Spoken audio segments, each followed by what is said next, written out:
Mic ठीक है, angle ठीक है कैमरा का। जी भैया, ऑल डन। बहुत बढ़िया आप गाती हो ममता जी।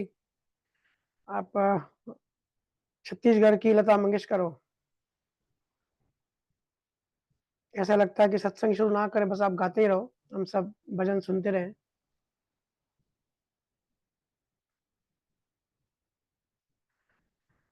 तो पिछले वीक हिवरा धाम में सत्संग था, वहाँ थे।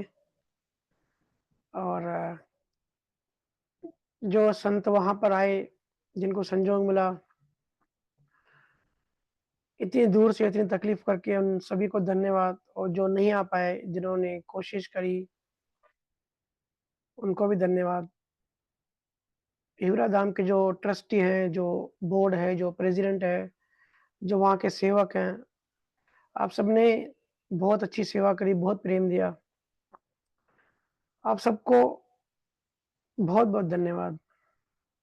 और सब जीव मेरे से हिवरा सत्संग की रिकॉर्डिंग माँग रहे हैं, मैसेज कर रहे हैं। और वहाँ पे परद्वारा में जो गुरुद्वारा में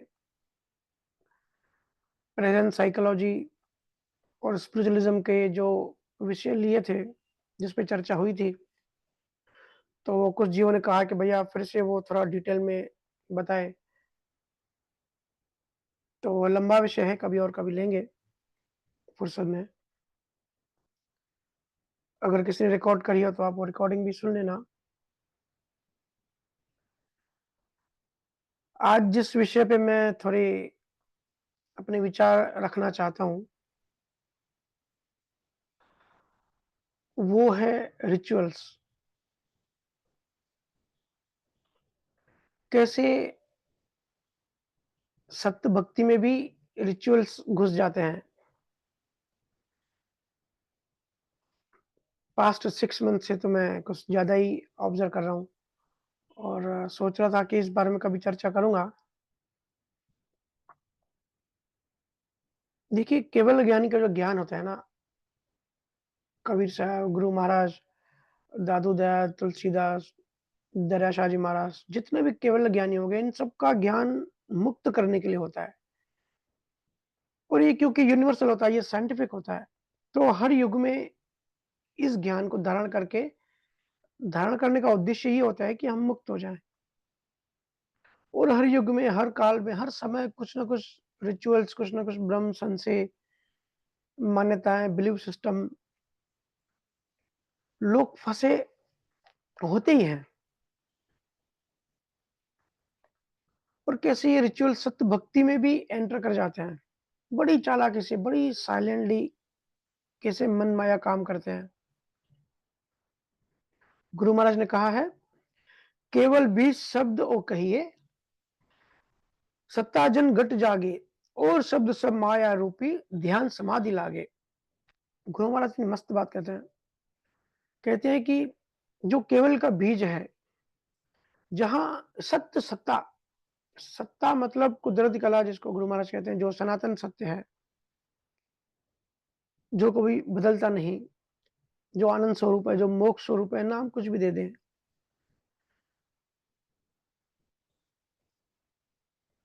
जब सत्ता जागृत होती है तो वही केवल का बीज है।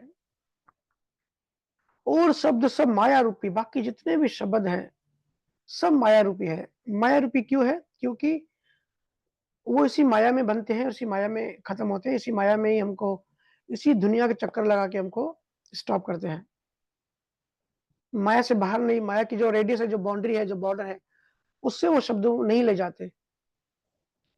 जैसे आसमान में हवाई जहाज भी उड़ता है, हेलीकॉप्टर भी उड़ता है, पैराग्लाइडिंग भी उड़ती है, बहुत सारी चीज़ें फ्लाई करती हैं।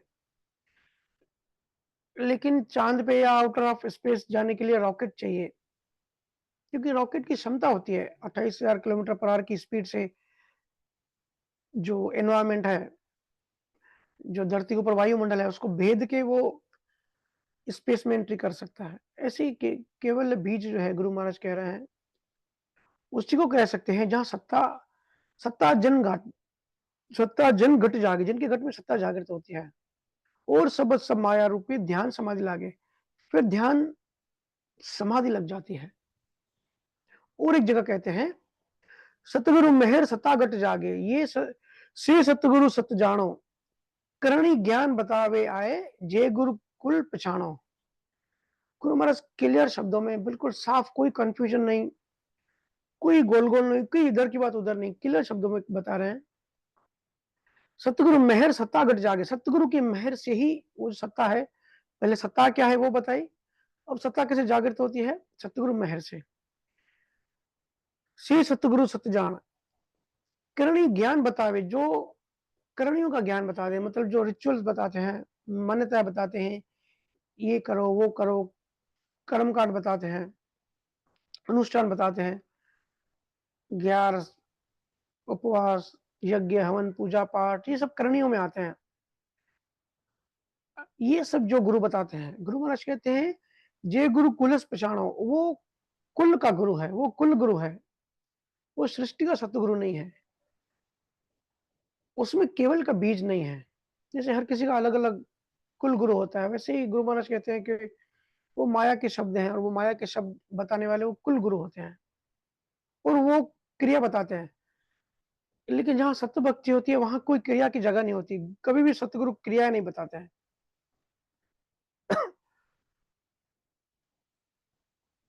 और जिनको भी ज्ञान अनुभव है या शब्द की अनुभूति है, उनको पता है कि बिना कुछ किए, बिना अपने घर के इवन बाहर जाते हुए भी घर बैठ के सिर्फ सुमिरन किया और शब्द की शब्द का अनुभव हो गया। तो गुरु महाराज कह रहे हैं कोई क्रिया की जरूरत नहीं है, सिर्फ अपना निज मन सरेंडर कर दो सतगुरु को, तो सतगुरु की निज मन से वो मेहर आएगी, मेहर से केवल का बीज हमारे अंदर उत्पन्न होगा। सिंपल है, बिल्कुल साइंस है, बिल्कुल सिंपल है, कोई इसमें रॉकेट साइंस नहीं है। पर हम सब क्या कर रहे हैं? हम सब सत्य भक्ति में होके भी, केवल ज्ञानियों का ज्ञान लेते भी हम रिचुअल्स में फंसे हैं, मान्यताओं में फंसे हैं।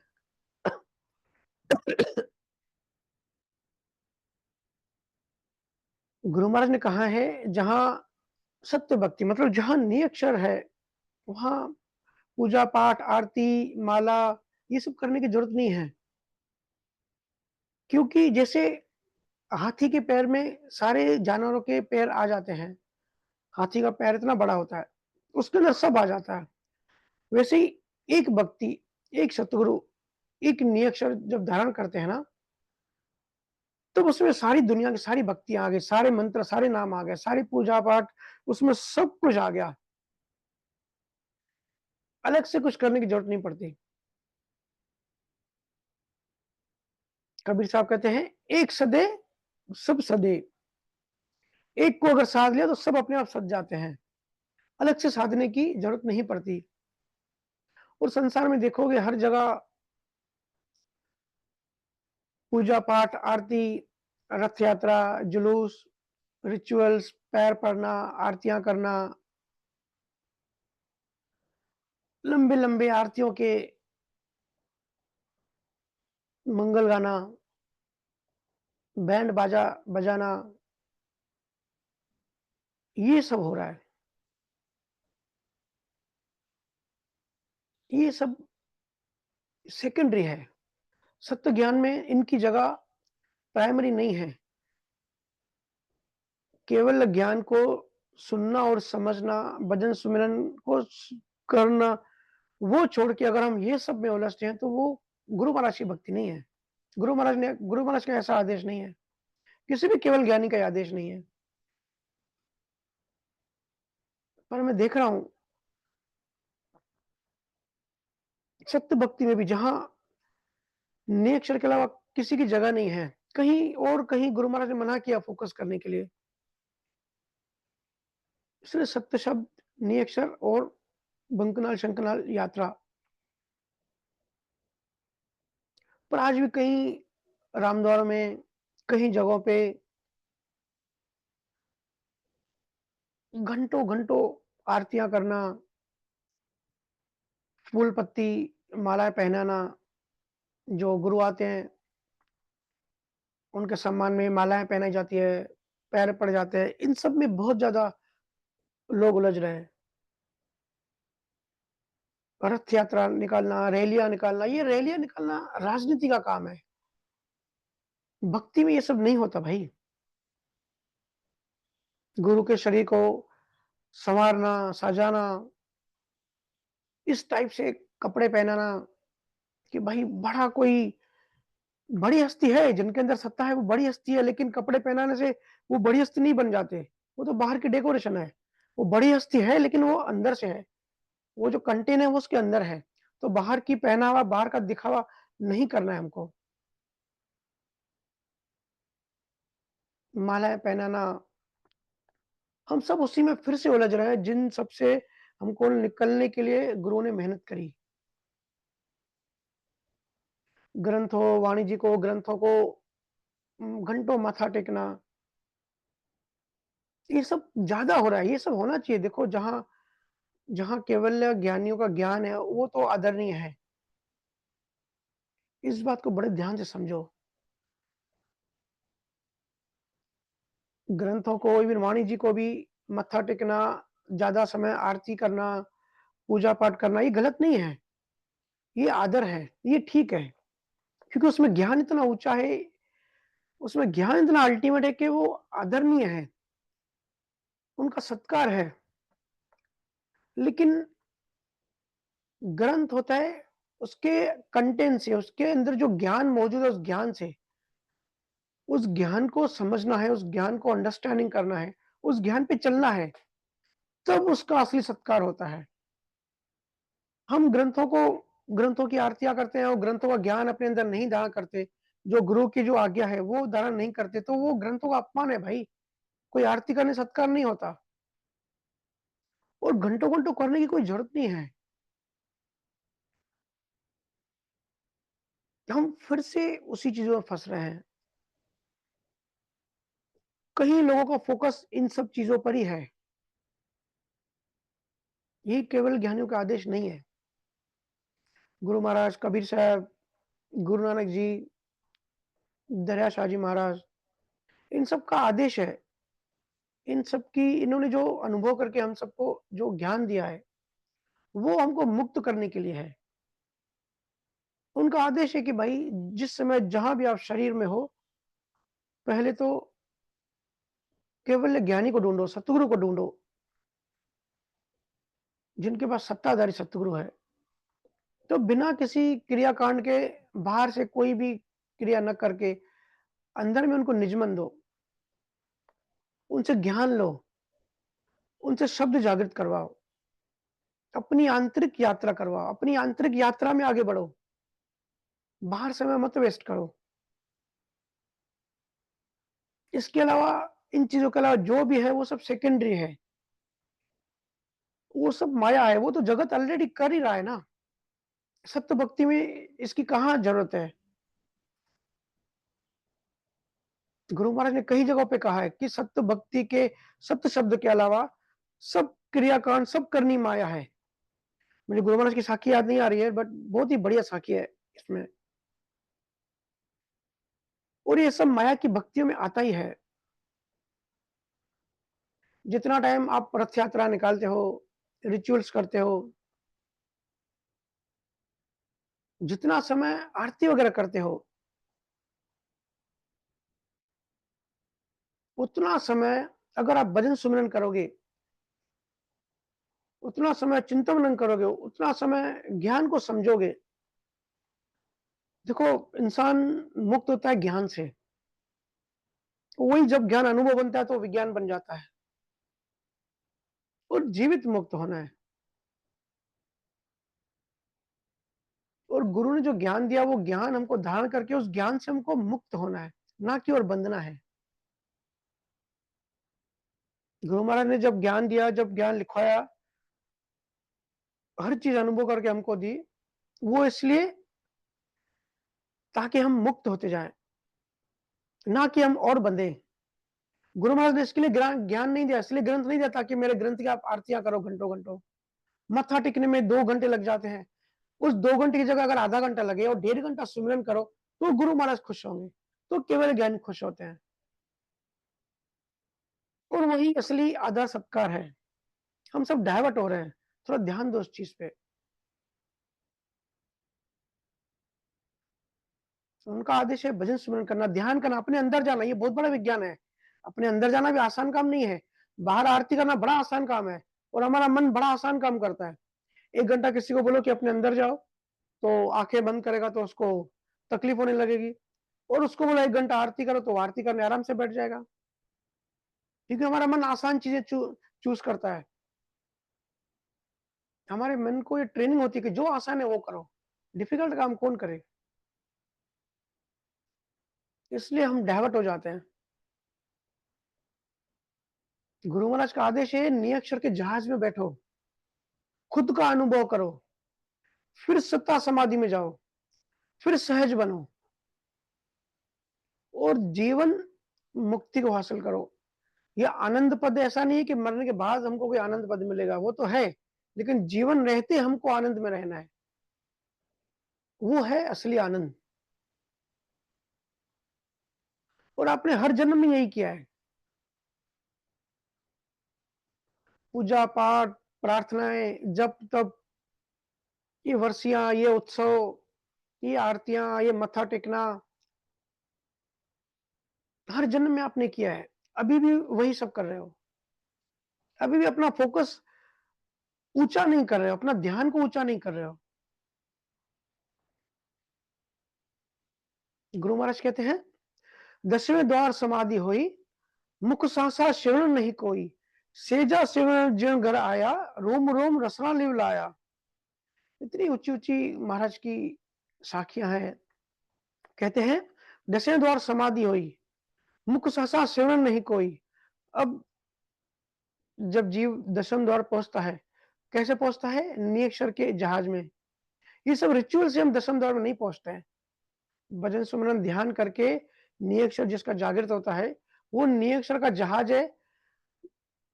चेतना या श्रुति उस जहाज में बैठ के कंठ स्थान से, पहले स्थान से या नीचे से ऊपर वो यात्रा करती है, दशम द्वार पहुंचती है। हम सबका उद्देश्य वही है। दशम द्वार समाधि हुई, मुख सहसा श्रवण नहीं कोई, और दशम द्वार पहुंच के मुंह से स्मरण करने की जरूरत नहीं पड़ती, वो सहज बंद हो जाता है। गुरु महाराज कहते हैं, सेजा सिमरन जिन आया, सहज ही सिमरन शुरू हो जाता है। रोम रोम रसना लिव लाया, रोम रोम में वो अखंड ध्वनि की रचना 24 घंटे चलती रहती है, फिर अलग से 1 घंटा बैठना नहीं पड़ता। उसको कहते हैं सहज समाधि। फिर वो जीव सहज बन जाता है। असली बात है सहज बनने की। आप सब पूछते हो ना कि भैया दशम द्वार के बाद क्या करना है, जीवन कैसे जीना है, आगे क्या करना है? अरे भाई कुछ नहीं, सिर्फ सहज बनना है। और कर्ता भाव से सहज नहीं बनना है कि देखो मैं सहज हूं, वो भी फिर सहज नहीं हुआ। नेचुरली एक सहजता आ ही जाती है। कहाँ पे? दशम द्वार पे। दशम द्वार नहीं पहुंचे हैं, कितनी भी कोशिश करो सहज होने की, सहज नहीं नहीं हो पाओगे, क्योंकि मन चित्त बुद्धि अहंकार जिंदा है, वो आपको सहज नहीं होने देते हैं। गुरु महाराज कहते हैं, सेजा सिमरन जिनकर आया, सहज ही सिमरन जिसके घट में, जिसके घर में आ जाता है, रूम रूम रसा लिव लाया। और ये ऐसा नहीं है कि जैसे सिमरन अलग से बैठ के करते हैं आधा घंटा 1 घंटा, तो वो एक तरह का जाप होता है। हालाँकि उसमें भाव अगर जोड़ दो तो सुमिरन बन जाता है। और सुमिरन का मतलब ये नहीं है कि बस 1 घंटा 2 घंटा बैठ गए। सुमिरन का मतलब 24 घंटे उसकी याद, 24 घंटा श्रुति उसमें, उसके सिवा और कोई नहीं। ऐसा उससे इश्क कि वो भूले नहीं भुलाए।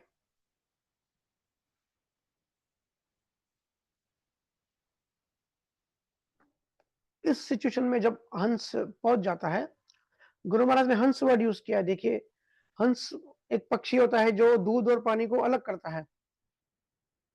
जब दूध में उसकी चोंच आती है तो उसकी चोंच में ऐसा कुछ केमिकल होता है जो दूध फट जाता है, और दूध में जितने मिनरल्स, विटामिन, प्रोटीन्स होते हैं, कैल्शियम होते हैं, वो सब वो उठा लेता है हंस पक्षी। और पानी को, और जो वेस्ट होता है वो उसको छोड़ देता है। इसलिए गुरु महाराज ने और केवल ज्ञानियों ने ऐसे जीव की ऐसी अवस्था को हंस कहा है। पहले जीव कहा है, जीवात्मा कहा है या नवतत्व लिंग शरीर कहा है या करण महाकरण आपने पहले सुना हुआ है, फिर श्रुति कहा है, फिर उसको हंस कहा है। मतलब लेयर जैसे-जैसे उतरते जाते हैं, वैसे-वैसे वो शुद्ध होती जाती है। उसी को कबीर साहब कहते हैं, जाप मरे, अजपा मरे, अनदहू मर जाए, श्रुति समाई शब्द में ताको काल न खाए। ये जो श्रुति है जब दशम द्वार के ऊपर जब शब्द में समा जाती है, तब उसको काल मतलब समय नहीं खा सकता और उसके बाद सहज अवस्था शुरू हो जाती है। तो इसमें किसी रिचुअल्स की ज़रूरत नहीं पड़ती, इसमें कोई रिचुअल्स का इतना महत्व इतना इम्पोर्टेंट नहीं है। पहले ये सब होता था क्योंकि पहले अवेयरनेस फैलाने के लिए और कोई ऑप्शन नहीं था। अभी ये सब रथ यात्रा देखिए मैं जिसको भी अगर जो इन चीज़ों में है, उनको ज़रूर मेरी बात थोड़ी-सी बुरी लगेगी, लेकिन ये मेरा विचार है, मेरा ये ओपिनियन है, मेरा ये सजेशन है कि डाइवर्ट नहीं होना है, सत्य भक्ति को पकड़ के चलना है। समय के साथ धीरे-धीरे इंसान डाइवर्ट हो जाता है, लेकिन अपने विवेक से थोड़ा चिंता-मनन करिए। क्या ये सब करने के लिए हम यहाँ पर आए? ये सब माया में नहीं होता। गुरु धारण करो, जो इन सब चीज़ों से आपको छुटकारा दिलाए, जो आपको विवेकी बनाए। यहाँ स्थिर होना इम्पोर्टेंट है। दशम द्वार के ऊपर स्थिर होना है, जिसको स्थिर प्रज्ञा कहते हैं। वहां से बार-बार नीचे नहीं गिरना है।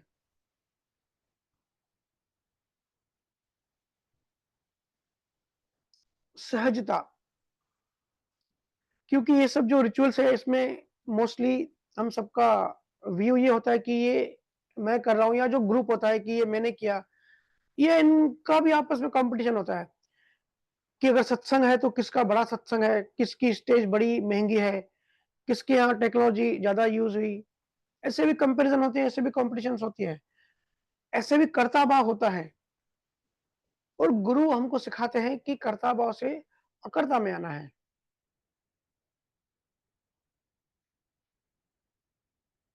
सहज बनना है, सहज सिमरन मतलब 24 घंटे उसकी याद, 24 घंटे वो समाधि रहती है और ये सहजता आएगी अनुभव ज्ञान के बाद। ये तो ज्ञान है, ये तो इन्फॉर्मेशन है जो हम सुन रहे हैं, लेकिन ये अनुभव कैसे बनेगा?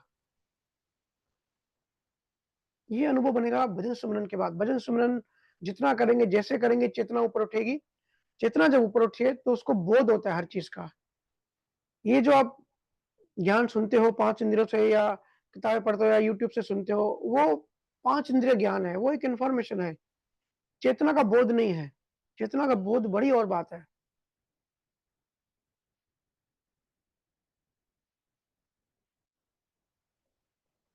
गुरु लोगों में भी कॉम्पिटिशन होती है।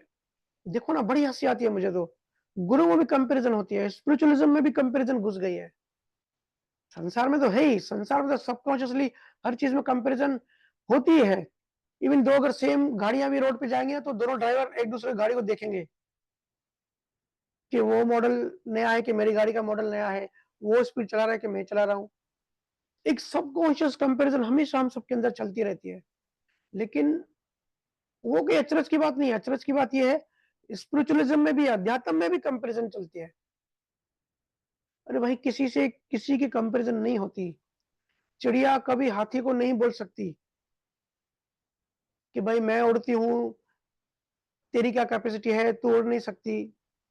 हाथी हाथी है, चिड़िया चिड़िया है, कोई कंपैरिज़न नहीं है और दोनों में से कम ज़्यादा कोई नहीं है, दोनों को अपने-अपने गुण हैं।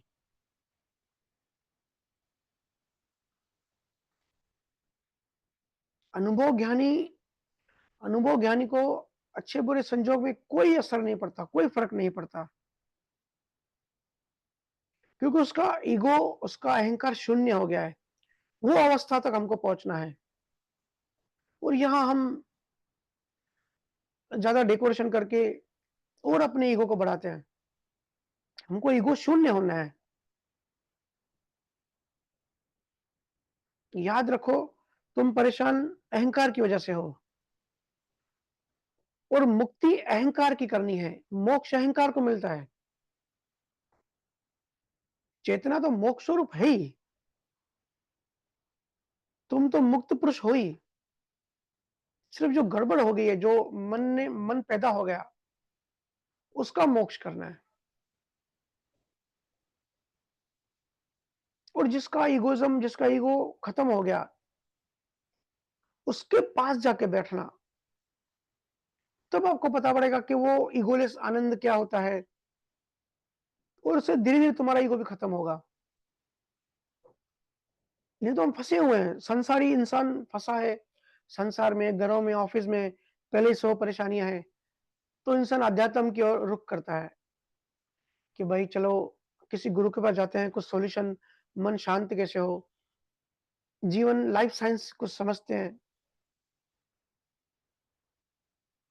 लेकिन वहीं वहाँ भी अगर इंसान देखेगा, वहाँ भी कंपैरिज़न, कॉम्पिटिशन, एक ईगो वॉर चल रही है। ये सब नहीं होना चाहिए अध्यात्म में। गुरुओं ने आचरण दिया। गुरु महाराज ने क्या कहा है? संतोष, साच, विवेक, विचार, शील, भाव, सत्य, ज्ञान, त्याग, श्रद्धा, जत, बैराग, भजन, ये सब गुरु महाराज ने, कबीर साहब ने ये सब आचरण दिए कि इन सब, ये सब आचरण धीरे-धीरे जैसे-जैसे सहजता आती है, जैसे-जैसे ज्ञान, अनुभव ज्ञान बनता है, सत्य वैराग्य बनता है, तो ये सब जो है आचरण, ये धीरे-धीरे हम में आ जाता है। लेकिन जीवन एक मजेदार खेल है। हमको पता भी नहीं पड़ता कि हम कहाँ पर हैं, क्यों हैं, कैसे हैं। बस भीड़ चाल, जहाँ भीड़ जा रही है ना, कि ठीक है भाई, भीड़ इसके पीछे है तो मैं भी इसको फॉलो करता हूँ। मेरी खुद की अवस्था क्या है, मैं ऊपर जा रहा हूँ कि नीचे आ रहा हूँ? मेरा ईगो कम हो रहा है या ज़्यादा हो रहा है? इस सब का भान ही नहीं होता।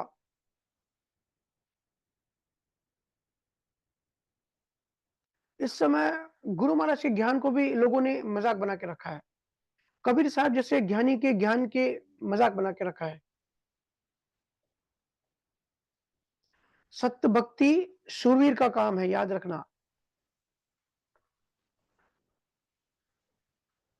सत्य को फॉलो करना, उस पे डटे रहना, सत्य की बात करना, बड़े साहस का काम है आज। 100 निकलते हैं तो एक पहुंचता है गुरु के दरबार में,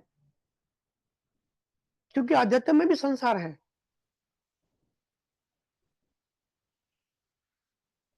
उस दिन किसी ने भोपाल से कॉल किया। देखिए लोगों की कैसे अध्यात्म में, भोपाल से कॉल किया, बोले कि गुरुजी हमने नया घर बनाया है, नया बंगलो बनाया है, तो हम, मेरे पूरे परिवार की मेरी इच्छा है कि उस घर का आप कोई नाम सजेस्ट करो, और वो नाम आध्यात्मिक नाम बताइए। वो ऐसा नाम होना चाहिए कि जैसे हर पल जागृति रहे, हर हर हर समय मालिक में खोए रहें, कभी विसरे नहीं। मैंने बोला ठीक है भाई, पहली बात तो ये सब काम मैं करता नहीं हूँ।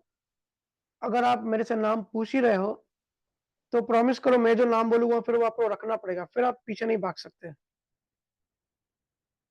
बोले गुरुजी ऐसे कैसे, आपका हुक्म सर आँखों पे। हमने गूगल पे नाम सर्च किया, लेकिन हमको जो आप बोलेंगे हम वही नाम रखेंगे। आप कोई अच्छा नाम बताओ, कोई आध्यात्मिक नाम बताओ। बोला ठीक है भाई, अपने घर का नाम रखो मौत का घर।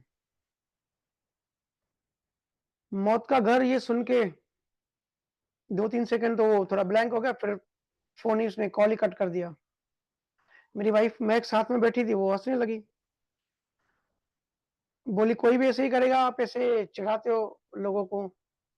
मैंने बोला भाई चिढ़ाया कहाँ? उसने बोला आध्यात्मिक नाम बताओ जिससे जागृति बनी रहे। मैंने तो उसको वही नाम बताया। वो सुन के उसने कॉल ही कट कर दिया। फिर बाद में मैंने लगाया उसको 2-3 बार, तो उठा नहीं रहा था कि अभी गुरुजी से प्रॉमिस कर दिया है और मौत का घर नाम रख नहीं सकते, बेचारा फँस गया। फिर मैंने उसकी वाइफ़ के मोबाइल पे कॉल किया और कहाँ भाई, भाई साहब कहाँ हैं? फ़ोन कट कर दिया आधी बात में, आपने प्रॉमिस किया था, उसको फ़ोन दो। मैं तो पीछे ही पड़ गया अभी उनके। बोले भैया मौत का घर ऐसे कोई नाम कैसे रख सकता है? आप मज़ाक के मूड में हो, आप मज़ाक कर रहे हो। मैंने बोला नहीं भाई मैं सीरियसली सीरियसली बता रहा हूँ, मौत का घर अभी तेरे को बाहर ये बोर्ड लगाना पड़ेगा घर के बाहर। बोले मेरे रिश्तेदार हँसेंगे, सब दोस्त यार हँसेंगे, भैया आप कुछ अच्छा नाम बताओ। मैं बोला इससे अच्छा नाम क्या हो सकता है? आपको हर पल याद आएगा कि भाई मौत का घर है, ये पूरी धरती मौत का घर है। इससे अच्छा आपको हर समय जब भी आओगे-जाओगे आपको याद आएगा। आप उसको विसरोगे नहीं, आप ही ने तो कहा कि जिससे मैं विसरूँ नहीं। बोले भैया रिश्तेदार क्या कहेंगे? मैंने बोला भाई आपको अध्यात्म भी चाहिए, रिश्तेदार भी चाहिए, संसार भी चाहिए, ऐसा नहीं होता। अध्यात्म में जलता हुआ प्रेम चाहिए होता है। व्यवहार और अध्यात्म साथ नहीं चलते इस तरह से। हम अध्यात्म यूज़ करते हैं ताकि हम संसार में दिखाएँ कि देखो भाई मैं बड़ा आध्यात्मिक आदमी हूँ, उसमें भी अपने अहंकार को देखते हैं।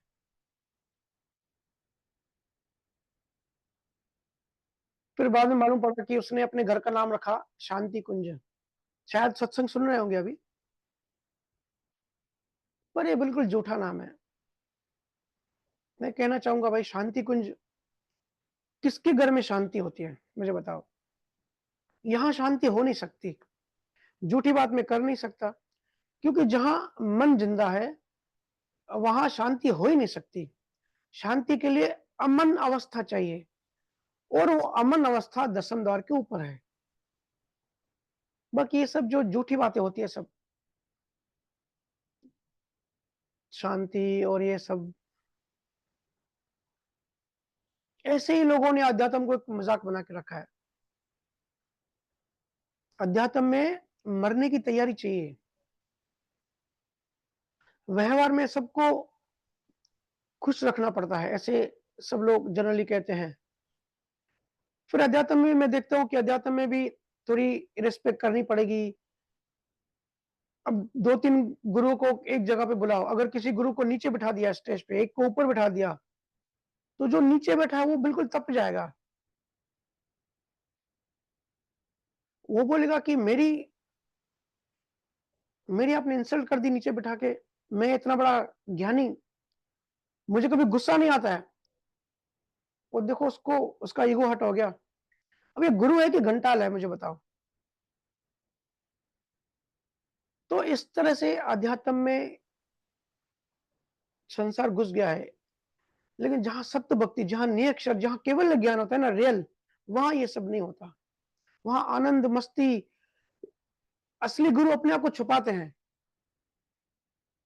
और ये श्री, श्री, श्री, श्री, श्री, श्री 1008 बार ये तो अनाउंस कर दें कि भाई मैं इतना बड़ा गुरु हूँ, इसके लिए 108 बार या 1000 मुझे पता नहीं, उतनी बार मैंने अपने नाम के आगे ये सब लगाया है।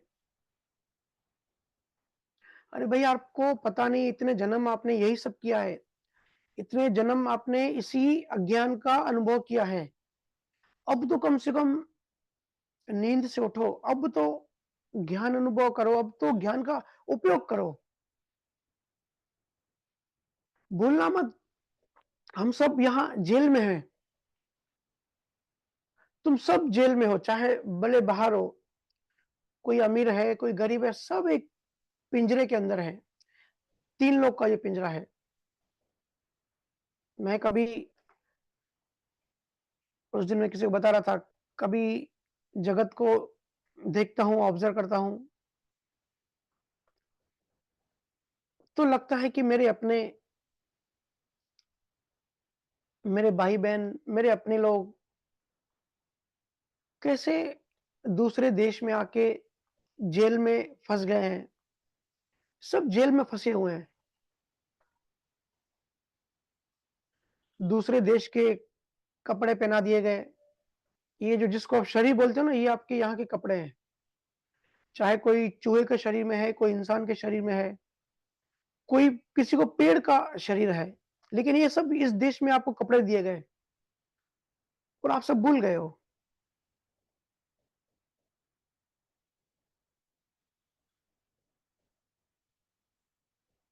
सब अपने-अपने ओरिजिनल घर को भूल गए हैं।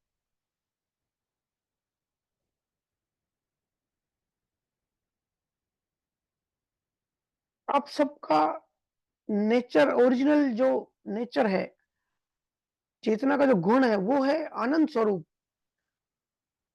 हर पल 24 घंटे आनंद उसका स्वरूप है, आनंद से भरपूर है, लेकिन फिर भी तुम सब कितने यहाँ के गरीब हो गए हो। हर समय आनंद ढूँढ रहे हो, हर समय खुशी ढूँढ रहे हो, छोटी-छोटी खुशी ढूँढ रहे हो, बल्कि खुद तुम्हारे अंदर खजाना है। कैसी अवस्था, कैसी हालत हो गई यहाँ आके सबकी। अब ये बंगलो, ये घर सब तुम्हारे नहीं हैं। तुम सब झाड़ू-पोछा करने वाले हो, तुम सब इन इस घर की रखवाली करने वाले हो। तुम सब मालिक नहीं हो, रखवाली करने वाले हो। किसके दादा-नाना आज ज़िंदा है, जिन्होंने बंगलो या ये सब घर लिए थे। नाम सिर्फ़ पेपर्स पे होता है, सिर्फ़ आप मालिक पेपर्स पे होते हो। कोई अपने साथ ये प्रॉपर्टी ले नहीं जाता वहाँ पे।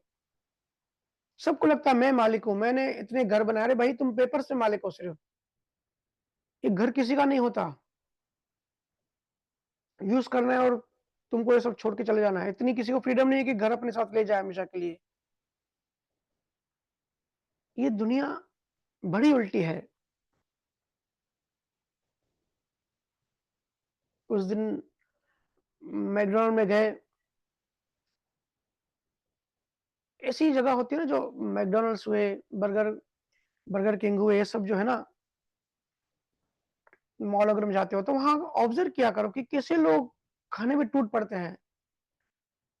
5 वासनाएँ, 5 इंद्रियों की जो विषय हैं, उसमें एक इंद्रिय है टेस्ट की। कैसे लोग फूडी होते हैं, कैसे टेस्ट के पीछे दीवाने होते हैं। अरे! मुझे तो ये पसंद है, मेरा तो ये फ़ेवरेट है, मेरे को इसकी टेस्ट अच्छी लगती है। अरे भाई! ये दुनिया बड़ी उल्टी है।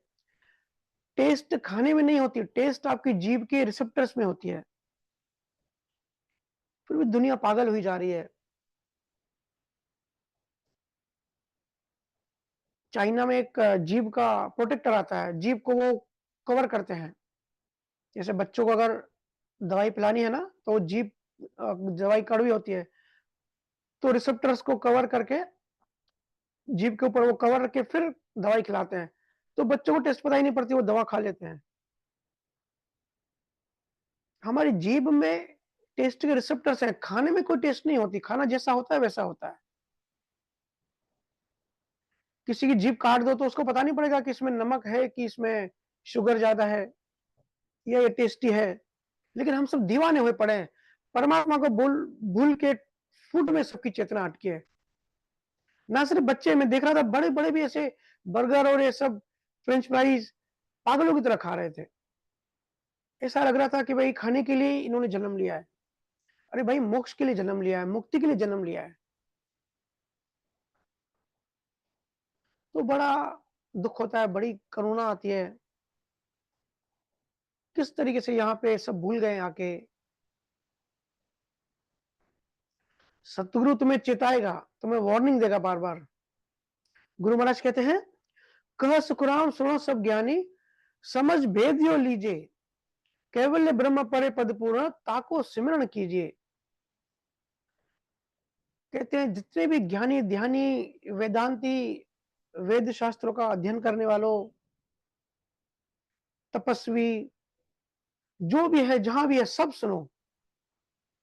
समझ भेद वो लीजिए, कैवल्य ब्रह्म परे पद पूर्ण, ताको सिमरण कीजिए। ब्रह्म का पर जो कैवल्य है, उस पद को सिमरण करो। उससे कम, उससे छोटा कुछ भी वो नुकसान है। वो घाटे का सौदा है। नहीं, लेकिन हम सब की वासनाएँ, हम सब की चेतना अटकी है वासनाओं में, इंद्रिय सुखों में। गरीबदास कहते हैं, सतगुरु के लक्षण कहूँ, अचल विहंगम चाल, हम अमरापुर ले गया ज्ञान शब्द सब गाल। कहते हैं कि सतगुरु का लक्षण ये है कि उनकी जो चाल होती है वो बड़ी विहंगम होती है। विहंगम मतलब बिल्कुल निशाना, जैसे अर्जुन को पक्षी की आँख दिख रही थी। गुरु तुमको चोट मारेगा, गुरु तुमको तीर मारेगा। जहाँ तुम्हारा अहंकार बढ़ रहा है, जहाँ कचरा बढ़ रहा है, जहाँ तुम भ्रमों में फँस रहे हो, सतगुरु की विहंगम चाल होती है। अलग-अलग ढंग से वो तुमको चोट करेंगे। हम अमरापुर ले गया ज्ञान शब्द सरगाल।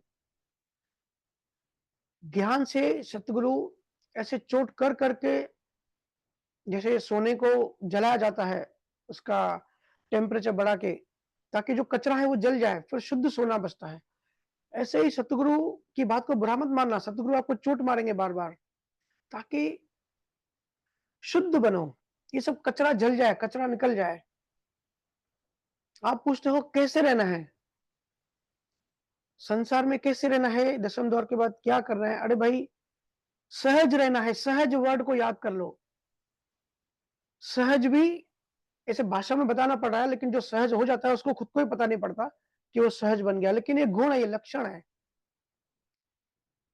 सहज मतलब ऐसा नहीं कि भाई कल को कोई बैठ जाए घर पे कि भाई मुझे ऑफिस नहीं जाना है क्योंकि सहज बनना है, तो वो कर्ता भाव से सहज बन गया। वो सहजता नहीं है, वो तो महासहजता है, महाकर्ता भाव है।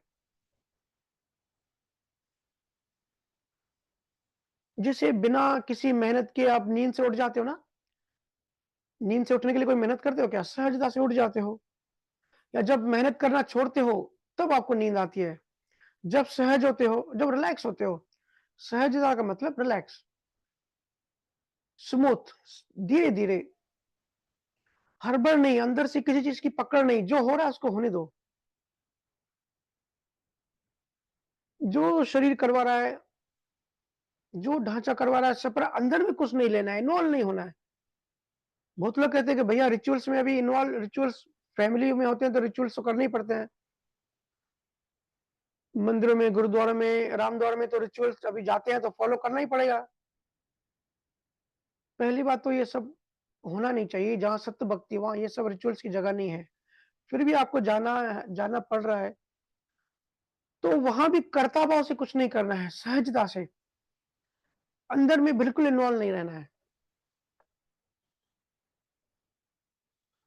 मैं कर सकता हूँ,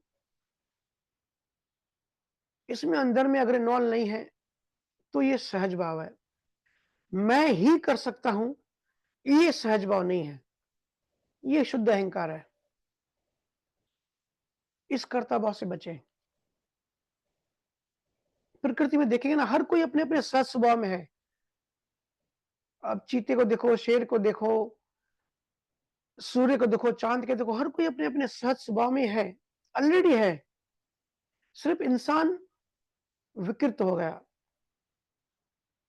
इंसान खो गया क्योंकि बुद्धि आ गई, मनचित बुद्धि अहंकार आ गया। खाओ पियो सब करो, लेकिन सहज रहो, सहजता मत खो अपनी। क्योंकि वो मैकडॉनल्ड में देख रहा था, अभी पब्लिक ज्यादा थी, रश थी, तो ऑर्डर आने में टाइम लग रहा था, तो वो बंदा बिल्कुल झगड़े पे आ गया उन गरीबों से, स्टाफ से। असहज हो रहा था, चंचल हो रहा था, परेशान हो रहा था। कर्ता भाव से अहंकार बढ़ता है और सहजता से कम होता है। और अहंकार बढ़ेगा मतलब नए कर्म जल्दी बनेंगे, नए कर्म बनेंगे तो इस साइकिल से हम कभी छूट नहीं पाएंगे। ये विशेष साइकिल है। अभी हम 15 नवंबर को कुछ जीव चले थे मेरे साथ, चिखलदरा हम गए थे ट्रिप पे। जीव नाच रहे थे, मस्ती कर रहे थे। उसमें बच्चे भी थे, 10 साल से लेके 60-65 साल तक के सब ऐज के वहाँ पे संत थे, जीव थे, सब नाच रहे थे। तो जो समझो बिना संकोच, बिना डर नाच रहा था, समझो वो सहज हो गया है। जिसको डर नहीं लग रहा था कि भाई मैं नाच रहा हूँ, लोग क्या कहेंगे? मैं तो मैच्योर हूँ, मैं तो बड़ा आदमी हूँ। ऐसे मस्तियाँ करना तो बच्चों का काम है। हम तो बड़े मैच्योर हैं, बड़े हम समझदार इंसान हैं। समझदार इंसानों की श्रेणियों में आते हैं। लेकिन मैं देख रहा था, देखो वहाँ पे आप सबकी ऑब्जर्वेशन हो रही थी। चिखलदरा में आप सबकी टेस्टिंग हो रही थी। और खुशी की बात ये है कि जो भजन सिमरन में पक्के हैं, जो ध्यानी हैं, लगभग सभी जीव, सब उस ज्ञान में, सहजता में खड़े उतरे। अब सब बिल्कुल सहज थे वहाँ पे। हम देख रहे थे कि कौन-कौन बूढ़ा, मीडियम एज वाला, बच्चा बन के, निरहंकारी होके, बच्चों जैसे बिल्कुल नाच रहा है, मस्ती कर रहा है। कोई ईगो नहीं, कोई अहंकार नहीं। और फिर मैंने जानबूझ के उन सबके वीडियो स्टेटस पे भी रखे, ताकि देखूं किसी का मैसेज आता है, कोई कहता है कि भैया आपका स्टेटस तो पूरी दुनिया देखती है, सब लोग देखते हैं, बहुत सारे जीव देखते हैं। तो किसको संकोच हो रहा है क्या? किसी को डर है पब्लिक का, किसी को पब्लिक फोबिया है, क्योंकि लोग क्या कहेंगे, ये बड़ा रोग है। सबसे बड़ा रोग क्या कहेंगे लोग। ये जिसके अंदर संकोच है ना, समझो अभी भी सहज नहीं हुए, आध्यात्मिक मैच्योरिटी नहीं आई आप में। लेकिन बड़ी खुशी की बात है, किसी ने मुझे मना नहीं किया, किसी ने संकोच नहीं किया, कोई डरा नहीं, सब निडर थे, भय रहित थे। भय और भूख जहां खत्म हुई, समझो कि वो असली आनंद है, वो है आध्यात्मिकता। किसी की फिक्र नहीं, मस्त रहना अपनी मस्ती में। क्यों लोगों से डरे? दूसरी बात मैं देख रहा था कि कई लोगों को अभी कई जगहों पे सुविधाएं नहीं होती हैं या कम होती हैं, तो सुविधा नहीं मिल रही थी। किसी जगह पे चाय पानी नहीं मिल रहा था, तो भी सब सहज थे। किसी को कोई परेशानी नहीं थी, किसी को कोई शिकायत नहीं हो रही थी। सब एक आनंद में थे। किसी को कोई विचार नहीं था, किसी को कोई घर जाके क्या करेंगे, उधर जाके क्या होगा, ऐसा कोई राग द्वेष नहीं था, ऐसा कोई टेंशन नहीं था, ऐसी कोई चिंता नहीं थी। 3 दिन एक अलग ही दुनिया में थे। वो 3 दिन आप बिल्कुल सहज थे। ये एक डेमो था। सब कुछ आप स्वीकार कर रहे थे। बस ऐसे ही संसार में रहना है। वहां तो सब ठीक था, वहां तो सब बढ़िया था, वहां तो सहजता में सब फ्लो में चल रहे थे। खाना मिला नहीं मिला, चाय मिली नहीं मिली, नींद करने के लिए जगह मिली, किसी को कोई फिक्र नहीं थी। सब अलग ही एक दुनिया में थे। सब सहज थे। गुरु महाराज का जो गुण है ना, जो ज्ञान है, वो सबके अंदर था। लेकिन वैसे अगर किसी के अंदर वैसी सहजता मैच्योर नहीं हुई होगी, तो वो संसार में आके, घर पे आके, वही चिंता, वही टेंशन, वही करता भाव, वही सब शुरू हो गया होगा। तो जैसे हम 3 दिन थे ना सहज भाव में, सब स्वीकार कर रहे थे, ऐसे ही जब 24 घंटे संसार में हमेशा के लिए हम ऐसे हो जाते हैं, वो होता है सहज भाव। आप कहते हैं कि दशम द्वार के बाद आगे क्या करना है, कैसे रहना है, तो ऐसे रहना है, सहज होके रहना है। जो होता है उसको होने दो, सब ठीक है, सब कर्मों की वजह से है। अच्छा अगर है, नहीं है, मेरे अकॉर्डिंग सब हो रहा है तो भी ठीक, नहीं हो रहा है तो भी ठीक। ऑफिस में बॉस टॉर्चर कर रहा है, ठीक है भाई, कर्मों की लेन देन होगी। जब ये ज्ञान पक्का हो जाता है ना, तब हम जीवन मुक्त हो जाते हैं, जो कि गुरु महाराज कबीर साहब का आदेश है, जो कि उनकी कोशिश है केवल ज्ञानियों की, कि उनका ज्ञान धारण करके हमको जीवन में ऐसे रहना है, डर संकोच रहित, किसी चीज किसी बात का कोई डर नहीं। लोगों से नहीं डरना भी सहजता है। और अगर किसी को ऐसे अगर वहाँ भी ऐसे अगर किसी को ऐसे लगा होगा कि मुझे ये सुविधा नहीं मिली, मुझे जो है नींद नहीं हुई या पानी नहीं मिला, कम मिला या भूख लगी थी तो उस समय गाँव में खाना नहीं मिल रहा था। अगर किसी को ऐसी इस तरह से चिंता मन में आ रहा होगा, चल रहा होगा, तो समझ जाओ कि आप सहज नहीं बने हो अभी। अभी भी असहज हो, अभी भी खुद पे काम करना बाकी है। क्योंकि सहजता कभी शिकायत नहीं करती। जो है जैसा है ठीक है। जिस विधि राखिए उस विधि रहिए।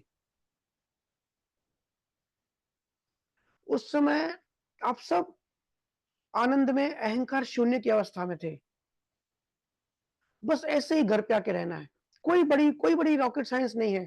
क्या होता है ना जब हम वहां पे थे ना, आप सबने देखा होगा किसी ने अपमान भी कर दिया तो कुछ फर्क नहीं पड़ रहा था।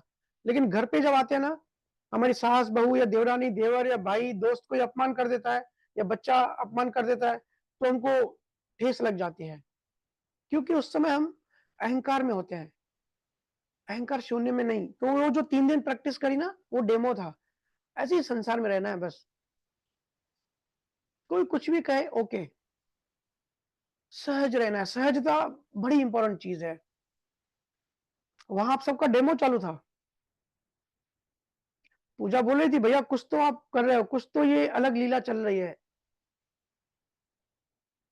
तो ये ऑब्जर्वेशन, ये डेमो, ये टेस्टिंग हर कोई अपनी अपनी खुद करे। सहज मतलब काम के टाइम काम, प्ले के टाइम प्ले, गेम के टाइम गेम, सत्संग के टाइम सत्संग, खाने के टाइम खाना, मस्ती के टाइम मस्ती। जो होता है उस समय बस बहते जाओ फ्लो में। सत्संग, ज्ञान, विज्ञान, मस्ती, डांस, काम, वर्क, जो भी हो रहा है सहजता से उसको होने दो। अपना इंटरफियर मत करो, अपने अहंकार को बीच में मत लाओ। जो हो रहा है उसको स्वीकार करो। यही तो कर्मों की साइंस है ना। यही तो कृष्ण ने बताया ना, कर्म योग। यही गुरु महाराज ने, यही कबीर साहब ने बताया, प्रारब्ध कर्मा। कि आपके हाथ में कुछ नहीं है, जीवन प्रारब्ध कर्मा है। आप अपना इंटरफियर मत करो। जो है उसको चलने दो, उसको स्वीकार करो। सहज रहो। जिसने खुद की डिजाइन बना ली, समझो वो असहज हो गया। ये अच्छा है, ये बुरा है, इन सब चीजों में नहीं पड़ना। इनमें मत पड़ो ज्यादा। जो है सो है। अच्छा बुरा हमारी बुद्धि की खोज है। बुद्धि धो में तोड़ती है किसी भी चीज को। हर चीजें अखंड है। आप अगर धरती के नीचे जाएंगे ना तो हर चीज आपस में जुड़ी हुई है। ब्रह्मांड यूनिवर्स की स्टडी करेंगे तो हर चीज आपस में एक दूसरे से कनेक्टेड है। सब अखंड है लेकिन खंड खंड हमारी बुद्धि दो में तोड़ती है। और बुद्धि जीने नहीं देती। बुद्धि मतलब अहंकार से द्वारा पैदा हुई, अहंकार का पार्ट। देखा ना ट्रिप पे सब अपने आप होते जा रहा था। कोई बुद्धि नहीं लगा रहा था। वहां कोई भी कर्ता भाव से सेवा नहीं कर रहा था। जो हो रहा था अपने आप होते जा रहा था।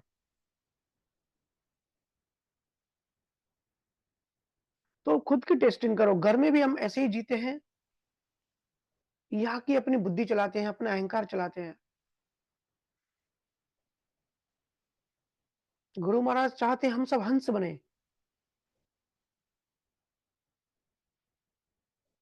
अगर हमने अहंकारवश बुद्धि लॉजिक ज्यादा लगा दिया, ज्यादा चीजों में उलझ गए, मेरे तेरे में, राग द्वेष में, अच्छे बुरे में, तो समझना अभी भी आध्यात्मिक मैच्योरिटी नहीं आई। अभी हम बच्चे हैं। बाहर जीवन तो देखो, बाहर जीवन तो हर किसी का चलेगा ही। हम सब हम सब भी एनिमल है, हम इंसान भी एनिमल्स हैं। किसी कोई जानवर शिकायत नहीं करते, सिर्फ हम इंसान शिकायतें करते हैं। क्योंकि हमारी बुद्धि डेवलप हो गई। हमारी बुद्धि ने बताया कि ये अच्छा है, ये बुरा है।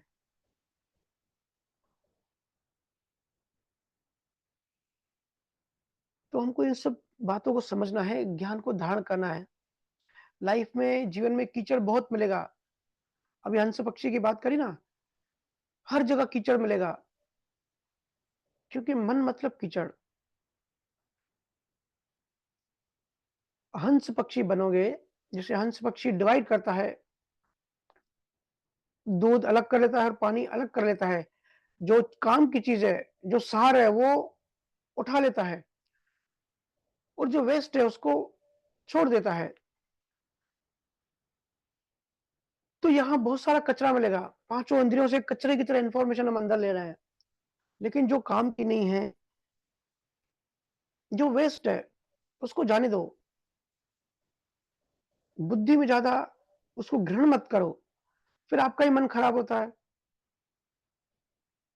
फिर विकल्प चलते रहते हैं, विचार चलते रहते हैं। दृष्टि हमारी नैरो होती जाती है। छोटी-सी बात हमको बड़ी बड़ी लगती है, बड़ी चोट कर जाती है। देखो ना, स्टेज पे ज्ञान की बातें करना बड़ा आसान है। वही ज्ञानी जब नीचे आता है, संसार, झूठ, कपट वही शुरू कर देता है, आध्यात्मिक स्टाइल में।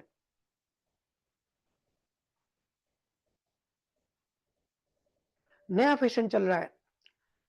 आजकल लोग है ना, रिव्यूज़ कह लो या लाइक्स डिसलाइक में बहुत ज़्यादा उलझ गए हैं, कि भाई मुझे कितने लाइक्स मिले, इंस्टाग्राम हो या ये फेसबुक हो या कुछ भी हो, मुझे कितने लाइक्स मिले, मेरा परफॉर्मेंस कैसा, मेरे को लोगों ने कितना ये याद किया।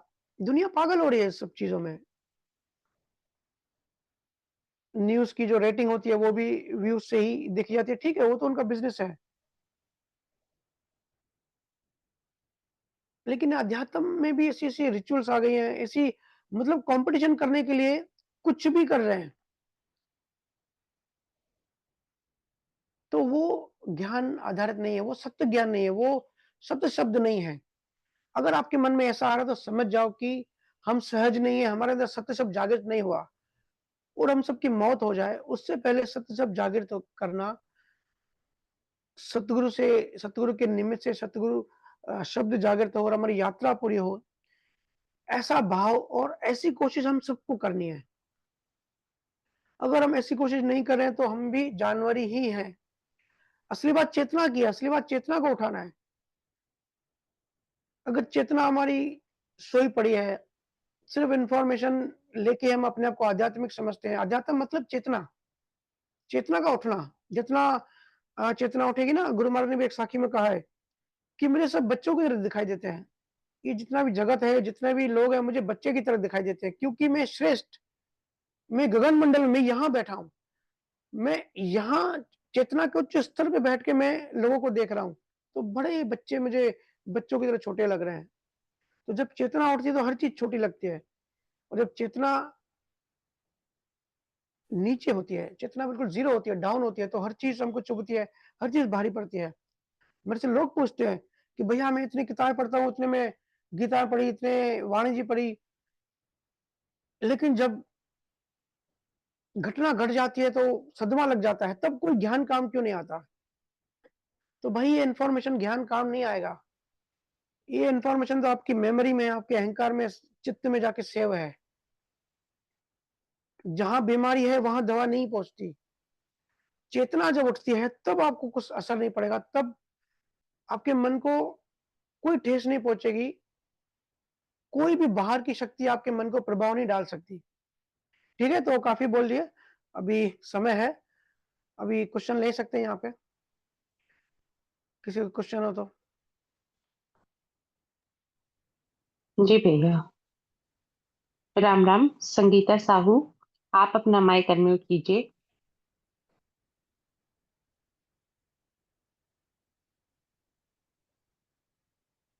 राम राम, संगीता साहू, रायपुर से, आप अपना माइक अनम्यूट कीजिए।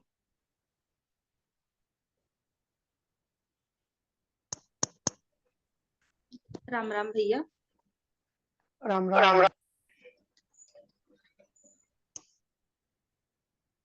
मुझे जानना था कि जैसे अभी हम ज्ञान और ध्यान दोनों में हैं, लेकिन हम ऐसा क्या करें कि हम इसको पकड़ के रखें और संसार में ना फँसें?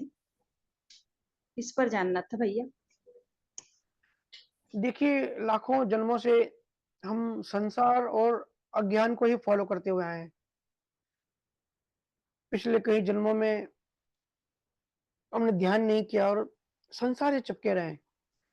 इसके लिए सांसारिक अनुभव हमारा पक्का हो गया है और ऊपर से जब बच्चा पैदा होता है तो उसकी प्रोग्रामिंग बाय डिफ़ॉल्ट ऐसे हो जाती है। परिवार में बच्चा जब ग्रो होता है, तब अपने आस-पास अपने माहौल को देखता है, तो वो एक चीज़ समझ जाता है कि पैसा कमाना बड़ा इम्पोर्टेंट है, करियर बनाना बड़ा इम्पोर्टेंट है, उसके लिए पढ़ाई करना। उसको वो ये नहीं सिखाता कि जो एजुकेशन है वो लाइफ साइंस है, वो लाइफ में आगे काम आनी चाहिए। वो ये समझता है कि क्योंकि बिहेवियर ऐसा होता है और पास्ट लाइफ की पिछले जन्मों की कोडिंग प्रोग्रामिंग अंदर होती है हमारे चित्त में, तो और भी पक्की हो जाती है, अज्ञान और पक्का हो जाता है। बच्चा जैसे-जैसे ग्रो होता है, उसकी ज़िंदगी का लक्ष्य होता है कि भाई करियर बनाना, पैसे कमाना। क्यों कमाना पैसे? शादी करनी है, वेल सेटल होना है, फ्लैट चाहिए, गाड़ी चाहिए, सब चाहिए उसके लिए। उसके लिए जॉब चाहिए और जॉब के लिए पढ़ाई चाहिए। तो ये बड़ा मिसअंडरस्टैंडिंग कॉन्सेप्ट ग्रो हो जाता है, हमारे हिंदुस्तान में ख़ास करके, जहाँ रट्टू मार पढ़ाई होती है। क्यों? गुरुकुल नष्ट हो गए। तो पास्ट लाइफ में भी हम संसारी थे, इस जन्म में भी हम संसारी फॉलो करते हैं, संसारी उपयोग करते हैं। संसार में ही गिरते हैं, संसार में ही मरते हैं। तो हमारा संसार पक्का हो गया है, उसका अनुभव ज्ञान हमारा पक्का हो गया है। अब किसी न किसी जन्म में हमको गुरु मिलते हैं या समझो इस जन्म में गुरु मिले, गुरु हमको ज्ञान देते हैं, गुरु हमको बताते हैं कि संसार जो है वो इल्यूज़न है, नष्ट होने वाला है, चेतना असली बात है। मतलब कि ज्ञान की बातें समझाते हैं, ज्ञान और ध्यान हमको सिखाते हैं। और अभी लगभग 2 साल से ज़ूम और यूट्यूब पे सत्संग चल रहा है या कोई भी ज्ञान जब फ़ॉलो करता है, तो इतने सालों से अज्ञान प्रैक्टिस की हुई है, तो ज्ञान जल्दी अंदर जाता नहीं है या ज्ञान जाता भी है, तो जब कोई घटना घट जाती है, जब कोई ऐसी सिचुएशन आ जाती है, जब प्रारब्ध कर्मों का भारी संजोग आता है, तब अज्ञान ही सामने खड़ा हो जाता है। चिंता, डर, भय, गुस्सा, जलन, इनसिक्योरिटी ये आ जाता है क्योंकि इतने जन्मों से हम यही करते आ रहे हैं ना। ज्ञान तो हम अभी भी सुन रहे हैं 2 सालों से। वो ध्यान करके अपनी आंतरिक सफाई कर रहे हैं, अपनी यात्रा को आगे बढ़ा रहे हैं। लेकिन अज्ञान तो कूट-कूट के भरा है पिछले जन्मों की वजह से। तो अज्ञान की शक्ति ज़्यादा होती है, ज्ञान की शक्ति कम होती है। ऐसे समझें 90% फ़ोर्स अज्ञान होता है, 10% ज्ञान होता है। तो जब 90% और 10% की लड़ाई होगी तो ऑब्वियसली 90% ही जीतेगा। इसलिए हर बार मोस्टली संसार ही जीतता है। अध्यात्म हार जाता है क्योंकि बहुत जन्मों में हम संसार ही प्रैक्टिस करते आए हैं। लेकिन शुरुआत तो एक कदम से ही होती है। आपने पूछा कि ऐसा क्या करें कि ध्यान और ज्ञान हम पकड़ के रखें। तो देखो, ज़्यादा कोई रॉकेट साइंस नहीं है। गुरु महाराज कबीर साहब जो कहते हैं कि सत्य शब्द, सबसे पहले सत्य शब्द की महिमा समझो, सुनो। ऐसे गुरु को ढूँढो जो कि सत्य शब्द जागृत हो जिसके निमित्त से। अपनी आंतरिक यात्रा करो, ज्ञान को समझो, अंडरस्टैंडिंग करो, अपनी चेतना बढ़ाओ, अपने समझ को बढ़ाओ। चिंतन मनन करो कि ये जगत कैसे चल रहा है, हमारा सिस्टम पूरा क्या है, हम सत्व स्वरूप है, हम आत्मा है, लेकिन कैसे? प्रकृति क्या है? ये सब चीज़ों को सिर्फ़ सुनना नहीं है, इन्फॉर्मेशन की तरह सुनना नहीं है, अपनी चेतना बढ़ानी है। तो जो सिंपल सी चीज़ मैं कहता हूँ कि रोज़ जितना आपके गुरुओं ने भजन, सिमरन, ध्यान करने को कहा है, उतना रोज़ अपने रूटीन में शामिल करना है, रोज़ करना है और वीकली जो सत्संग सुनते हैं, वो सत्संग सुनना है। ये 2 चीज़ कभी मिस नहीं करनी है। तो ये बेसिक पुरुषार्थ जो है, ये पुरुषार्थ जैसे-जैसे समय गुज़रेगा, आपकी जो आध्यात्मिक फ़ोर्स है, जो 10% थी, वो धीरे-धीरे बढ़ती जाएगी। फिर आप खुद ही अनुभव करोगे, जैसे समय गुज़रेगा कि 5 साल पहले कितनी हमारी अंडरस्टैंडिंग थी, कितनी चीज़ें समझ में आती थी और कितना संसार हमको अफ़ेक्ट करता था। और आज जब हम ग्रो हो रहे हैं तो संसार हमको अभी भी अफ़ेक्ट कर रहा है लेकिन कम कर रहा है पहले से।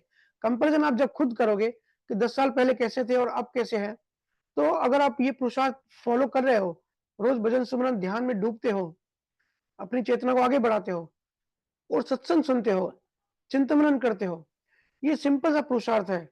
ये कोई ऑफ़िस में बैठ के, कोई घर बैठ के, देखिए ऐसा नहीं है, ध्यान करना ऐसा नहीं है कि किसी गुरुद्वारे में, किसी मंदिर में, किसी रामद्वार में वहाँ जाके करना है। हर किसी को अपने-अपने घर बैठ के भी कर सकते हैं। अपने रूम में बैठ के करना है, कहीं कोई रॉकेट साइंस नहीं है। किसी गुरु को जाके किसी आश्रम में नहीं जाना है, किसी को पूजा-पाठ नहीं करनी है, कोई माला वरमाला नहीं करनी है, अनुष्ठान नहीं करना है, यज्ञ हवन नहीं करना है। बहुत सहज और सिंपल पुरुषार्थ है। सिर्फ अपनी रुचि, अपना इंटरेस्ट बनाए रखना है, क्योंकि संसार इंटरेस्ट खत्म करने की कोशिश करता है। तो ये पुरुषार्थ आपको रेगुलर करना है। जैसे समय गुजरेगा, बीच-बीच में आप चिंतन मनन करिए, अपने आप से अकेले बैठिए और कंपैरिज़न करिए कि 5 साल पहले या 2 साल पहले हमारी बुद्धि, हमारी अंडरस्टैंडिंग कितनी थी, हमारा विवेक कितना था, तब राग-द्वेष कितने थे, आज राग-द्वेष कितने हैं, तब अहंकार कितना था, आज हमको अहंकार का आभास कितना हो रहा है। तब आप पाएँगे कि धीरे-धीरे डेवलपमेंट हो रही है, धीरे-धीरे ग्रोथ हो रही है। क्योंकि इतने सालों से अज्ञान ज़्यादा था, अब ज्ञान की स्पीड बढ़ रही है, ज्ञान अब ज़्यादा बढ़ रहा है। तो ये अब इंडिविजुअली डिपेंड करता है, कोई कितना पुरुषार्थ करता है। कोई तो भक्ति में डूब जाता है, तो एक ही जन्म में वो अज्ञान के ऊपर विजय पाता है और एक ही जन्म में वो विज्ञानी हो जाता है, अनुभव ज्ञानी हो जाता है। ज्ञान वैराग्य उसके अंदर आ जाता है, जो गुरु महाराज कहते हैं। या कबीर साहब कहते हैं, अमनी दशा, मन के बाहर चला जाता है, वो पूर्ण सहज हो जाता है। जब भूख लगती है तब खाना खाता है, जब नींद आती है तब सोता है, जब प्यास लगती है तब पानी पीता है। उसके अलावा उसको ये सब याद भी नहीं रहता। एक इंसान है जिसको भूख नहीं लगी तब भी वो टाइम डिसाइड करता है कि अभी 3 बजे खाने का मेरा टाइम है, तो खाने में क्या बनाओगे? सब्जी कौन-सी बनेगी? रोटी बनाओगे, चावल बनाओगे? तो ये सहजता नहीं है। अभी तो भूख लगी भी नहीं, अभी तो तेरे शरीर ने माँगी भी नहीं की, डिमांड भी नहीं की। लेकिन बुद्धि कि भाई मुझे टेस्टी फूड चाहिए, अहंकार को रस है। और एक होता है कि भाई खाना याद भी नहीं है, उस परमात्मा के अलावा कोई याद भी नहीं है। लेकिन ठीक है, जब भूख लगी अब याद आया। हमारा देखो प्रकृति ऐसे है, बैलेंस से चलती है चीज़ें। जब शरीर को एनर्जी की कमी हुई, जब शरीर को मैसेज गया ब्रेन में कि अभी इंटेस्टाइन में खाना नहीं है, एनर्जी के लिए फूड चाहिए, तो ब्रेन मैसेज देता है, तब हमको भूख का आभास होता है। फिर ठीक है, जब भूख लगी तब खाना तो खाना ही है, भूखे तो नहीं मरना है। जब भूख लगी तब खाना खाया, जब प्यास लगी तब पानी पिया, ये होती है सहजता। जब किसी मंदिर में जाना पड़ा तो मंदिर में गए, जब किसी चर्च में जाना पड़ा तो चर्च में गए। अंदर से कुछ ये करूँ, ये ना करूँ ऐसा कुछ नहीं होता। जब जो जैसे हुआ वैसा होता गया। ये जैसे-जैसे हमारी समझ, हमारा आध्यात्मिक ज्ञान, हमारा पुरुषार्थ जितनी परसेंटेज में बढ़ता है, उतनी परसेंटेज में हम मुक्त होते हैं, उतनी परसेंटेज में हम मोक्ष के अधिकारी होते हैं, उतनी परसेंटेज में हम मस्त होते हैं, उतनी परसेंटेज में हम आनंदित होते हैं, उतनी परसेंटेज में हम सहज होते हैं। अभी हर किसी का अपना-अपना अलग-अलग, हर कोई अपनी-अपनी टेस्टिंग खुद कर सकता है। जैसे अब हम ट्रिप पे देखा कि संपूर्ण वहाँ आनंद था, संपूर्ण सहजता थी। किसी को संसार याद भी नहीं था। अब मैं यहाँ हम लोग आए तो सबके मैसेज आ रहे हैं कि भैया मज़ा नहीं आ रहा है, किसी को रोना आ रहा है, किसी को लग रहा है कि भाई संसार तो बोझ है। जैसे ही एंट्री करी चिंताएँ बढ़ गई, कर्ता भाव आ गया, अहंकार आ गया। तो ये होगा, देखो ये जो डेमो था ना, ये डिफरेंस बताने के लिए था। क्योंकि फिर डिफरेंस कैसे बताया जाए कि आप क्या हो? मछली पानी में पैदा होती है, पानी में मरती है, तो उसको जीवन भर पता ही नहीं होता कि वो पानी के अंदर है। मछली को फर्स्ट टाइम तब मालूम पड़ता है कि वो पानी कोई चीज़ थी, पानी के अंदर थी, जब उसको पानी से बाहर निकाला जाता है।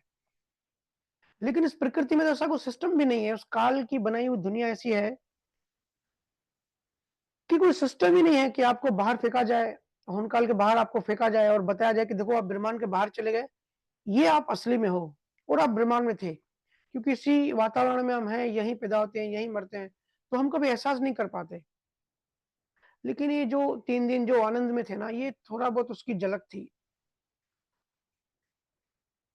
उस आनंद पद, उस अमरलोक की झलक थी इसी धरती पे। ऐसे समझो कि गुरुओं ने आपके लिए वो अमरलोक धरती पर लेकर आया, आपको अनुभव कराने के लिए। तो हर किसी को अपनी-अपनी डेवलपमेंट खुद टेस्ट करनी है। अगर कहीं लगे कि भाई मैं संसार में गिर गया या संसार मुझे अभी भी असर कर रहा है, अभी भी राग-द्वेष है, और थोड़ा-सा पुरुषार्थ करिए। जितना गुरु ने आपको ध्यान करने की आज्ञा दी है, उतना ध्यान करिए। फिर अपनी रुचि बढ़ाइए अध्यात्म में। चिंतन मनन करिए। कबीर साहब, गुरु महाराज की जो लिटरेचर अवेलेबल है, वो लिटरेचर पढ़िए, संतों की बायोग्राफी पढ़िए, सत्संग सुनिए। इस तरह से आपका पुरुषार्थ डे बाय डे बढ़ता जाएगा, आपकी डेवलपमेंट डे बाय डे बढ़ जाएगी और बढ़ भी रही है। जो ईमानदारी से फॉलो कर रहे हैं, आपको खुद को, कोई बाहर का देखो इंसान आपको सर्टिफिकेट नहीं दे सकता। हमको खुद का खुद पता पड़ता है। हमको फीवर है, बुखार है, तो वो बुखार ठीक हुआ कि नहीं है, पहले हमको पता पड़ता है। डॉक्टर को तो बाद में पता पड़ेगा। डॉक्टर जब थर्मामीटर डालेगा, तब डॉक्टर को पता पड़ेगा। लेकिन हमको तो खुद को ही पहले पता पड़ता है ना, कि अभी अच्छा महसूस हो रहा है, अभी स्वस्थ है हम बिल्कुल। तो आप अगर स्वस्थ महसूस करो, आनंद महसूस करो, चारों तरफ चिंताएँ हैं लेकिन आपको कोई चिंता नहीं है। जब जीवन ऐसा हो जाए, तब समझो कि हमारा पुरुषार्थ, हमारी डेवलपमेंट बड़ी स्पीड से चल रही है, और ये हर किसी की होती है। इस तरीके से पुरुषार्थ आप जारी रखिए, इस तरीके से आप ज्ञान को पकड़ के रखिए। मैं समझता हूँ सत्संग में ये बातें करना बड़ा आसान होता है, लेकिन जब किसी अपने की डेथ हो जाती है, किसी का शेयर मार्केट में जीवन भर की जो सेविंग्स है वो अगर खत्म हो जाती है, या किसी का एक्सीडेंट होता है, तब क्या महसूस होता है? मैं हमेशा प्रैक्टिकल बात करता हूँ, कभी भी फिलोसॉफिकल बातें नहीं करता, कि भाई गीता में लिखा है, जो भी हुआ आपके कर्मों की वजह से हुआ, तो एक्सीडेंट हुआ आपके कर्मों की वजह से हुआ। वो पढ़ के आपको शांति नहीं आएगी, मैं समझता हूँ। किसी को लकवा मार गया, कोई कोमा में चला गया, आप पे क्या बीतती है। लेकिन जितनी ज़्यादा अंडरस्टैंडिंग होगी, जितनी ज़्यादा हमारी समझ बढ़ेगी, ज्ञान अनुभव बढ़ेगा, ज्ञान वैराग्य होगा, उतना ये चीज़ें हम पे असर कम पड़ेगी, क्योंकि बात है नियम को समझने की। जब ये नियम हम समझ जाएँगे कि जो भी तकलीफ़ें आ रही हैं, आज मैं जो भी परेशान हूँ, मैं मेरे कर्मों की वजह से ही हूँ। जब ये फंडा बिल्कुल चेतना में बैठ जाएगा, तब बाहर की चीज़ कोई हमको असर नहीं पड़ेगी। और जब भी आप हिल जाए, जब भी आपको लगे कि इतना ज्ञान सुनने के बाद भी हमारे अंदर अहंकार हुआ, हमारे अंदर राग-द्वेष हुआ, या हम लड़ाई-झगड़े में फँस गए, तो पहले तो अपने आप को ये समझाओ कि ये जब कर्मों का उदय आता है ना, जब प्रारब्ध कर्म दिमाग में आके, ब्रेन में आके बैठ जाते हैं, तो बुद्धि ब्लैंक हो जाती है, सब हर चीज़ ब्लैंक हो जाती है। क्योंकि तभी तो आप मुक्त हो गए ना उस कर्म से। क्योंकि जो कर्म था आपने बनाया, वो बीज था, वो पेड़ बना, तो उस कर्म को, जब तक वो कर्म प्रारब्ध कर्म भोगोगे नहीं, तब तक उससे आपको छुटकारा नहीं मिलेगा। तो उस समय आपको कोशिश करनी है, एक लड़ाई करनी है, कि भाई ये सब कर्मों की वजह से हुआ, ये किसी दूसरे बंदे ने नहीं किया यार, उसकी वजह से कुछ नहीं हुआ।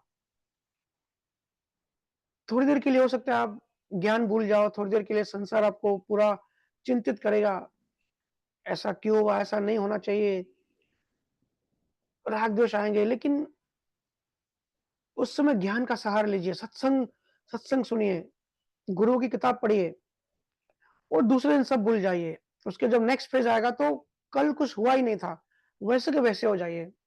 ये कुछ 2-3 बातें हैं, जो कि आप पकड़ के संसार में संसार की यात्रा कर सकते हैं। लेकिन उद्देश्य एक ही, कि अपनी समझ बढ़ानी है, अपनी अंडरस्टैंडिंग बढ़ानी है, ज्ञान अनुभव बढ़ाना है। ज्ञान अनुभव बढ़ेगा पुरुषार्थ से। पुरुषार्थ आप तभी करोगे जब प्रेम होगा। इसलिए देखो गुरु महाराज ने हर जगह प्रेम की बात कही है, प्रेमा भक्ति। अरे भैया, आप मेहनत क्यों करोगे? जब तक आपको मुक्ति से प्रेम ही नहीं है, तो आप मेहनत क्यों करोगे? तो प्रेम होना चाहिए, इंटरेस्ट होना चाहिए, रुचि होनी चाहिए।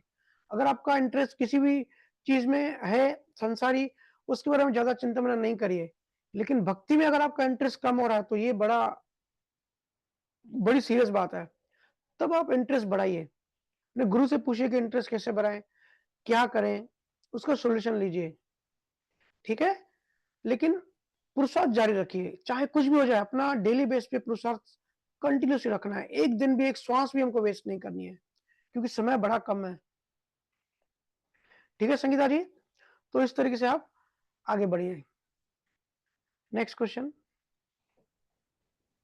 अल्पना तुलसानी जयपुर से, अपना माइक अनम्यूट कीजिए।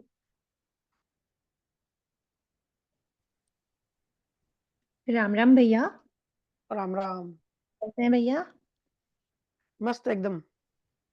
भैया मेरा एक क्वेश्चन है कि चेतना और सुरति में क्या डिफरेंस होता है? मतलब जैसे कहते हैं कि चेतना बढ़ते बढ़ते 100% हो जाती है तो आत्मा हो जाती है, और एक जगह कहते हैं कि सुरति परमात्मा में मिल जाएगी। तो इन दोनों में क्या डिफरेंस है, थोड़ा समझाइए प्लीज। देखिए, अलग गुरुओं ने अलग समय पे, अलग लोकेशन पे, अलग क्षेत्र में अलग वर्ड यूज किया है।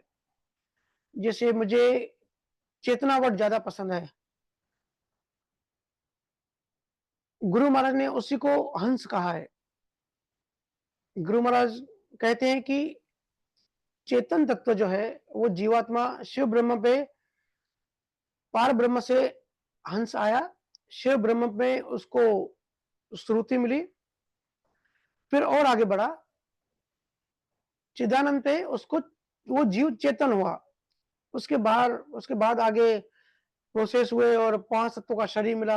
इस तरीके से जीवात्मा संसार में आई। तो गुरु महाराज हंस शब्द यूज करते हैं, उसके आगे श्रुति। ठीक है, लेकिन मेरे को चेतना वर्ड बड़ा पसंद है, इसके लिए मैं चेतना वर्ड हर जगह यूज करता हूं। चेतना का मतलब समझिए जागृति।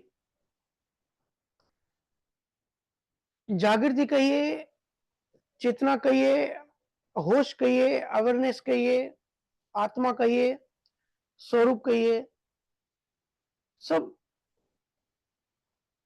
एक ही शब्द है, एक ही मीनिंग है सबकी, एक ही चीज के अलग अलग नाम है। जैसे सूर्य है, सूर्य और सूर्य की किरण होती है। अब धरती में सूर्य तो नहीं आता, धरती में सूर्य की किरण आती है। तो सूर्य और सूर्य की किरण एक भी है और अलग भी है, क्योंकि गुणात्मक कोई डिफरेंस नहीं है। सूर्य में और सूर्य की किरण के गुण सेम है। ऐसे ही पानी, समुद्र और बूंद, गुणात्मक डिफरेंस नहीं है। वही H2O, हाइड्रोजन, ऑक्सीजन वही समुद्र के पानी में है और वही उस बूंद में है, गुण में फर्क नहीं है। तो बूंद समुद्र भी है और समुद्र नहीं भी है, ये बड़े अनुभव की बात है। ऐसे ही चेतना आत्मा है और आत्मा नहीं भी है, गुणात्मक कुछ फर्क नहीं है। क्योंकि हम यहाँ संसार में गुणों की बात करते हैं। अगर किसी ने केमिकल इंजीनियरिंग की होगी तो ये जो तत्व होते हैं, ये इलेक्ट्रॉन, प्रोटॉन, न्यूट्रॉन की जो क्वांटिटी है ये कम ज्यादा होती है तो एलिमेंट बदल जाते हैं। प्रोटॉन किसी में कम है, किसी तत्व में ज्यादा है तो लोहा बन जाता है, स्टील बन जाता है, गोल्ड बन जाता है।